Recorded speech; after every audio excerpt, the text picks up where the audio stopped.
Ces effondrements-là vont vers un État universel, qui sera un État total, avec une gouvernance totale et planétaire. Et il y a un moment donné où la valeur, elle sera conférée par cet État universel.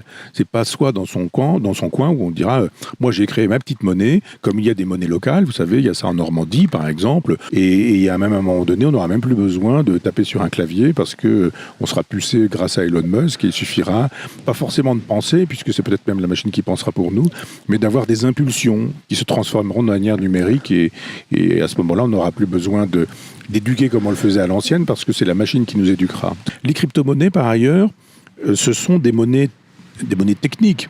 D'une certaine manière, quand j'en parlais de la préhistoire tout à l'heure, quand vous faites de l'archéologie préhistorique et que vous fouillez une tombe ancienne, une tombe préhistorique, vous pouvez faire avec la science qui s'occupe des pollens, voir qu'effectivement, quand quelqu'un mourait, on l'a installé sur un lit de fleurs, de plantes, de jolies fleurs, et puis qu'il y avait aussi des jolis coquillages, et évidemment pas les cailloux, mais des jolis coquillages. Donc c'est la rareté qui fait la richesse.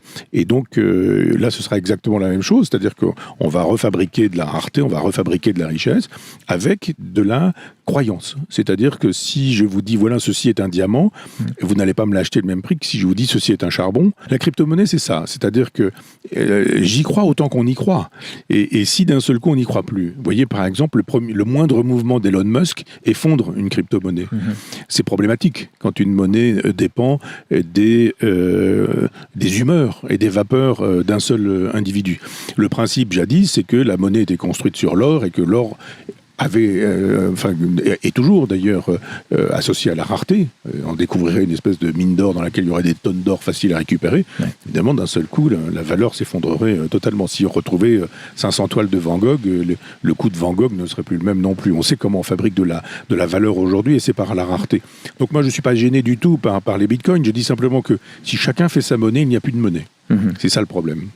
Le destin de l'homme, c'est de partir de cette horde primitive pour arriver à, d'abord en passant par nous, là où nous en sommes, pour arriver à quelque chose qui me semble être quelque chose comme une espèce de retour sur soi-même. Je pense que nous allons vers la horde primitive, le retour vers la horde primitive, et que ces nouvelles techniques vont générer ce retour au primitif, parce que quelques-uns pourront, ce seront les puissants, ce seront les dominants, ce seront les mâles dominants qui disposeront des données, des informations, de ce qu'il faut faire, qui sauront comment faire. Ce seront les nouveaux scribes. Peu de gens sauront lire, écrire, compter, éventuellement penser. Et puis, il y aura une espèce d'infinité d'esclaves, de gens qui seront totalement vassalisés.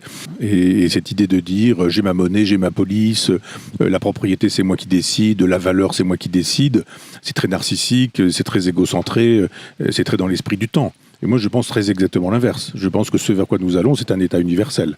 C'est pas une multiplication des États. C'est pas l'idée qu'il y aura autant d'États qu'il y aura d'individus. Ça, c'est la logique libertarienne.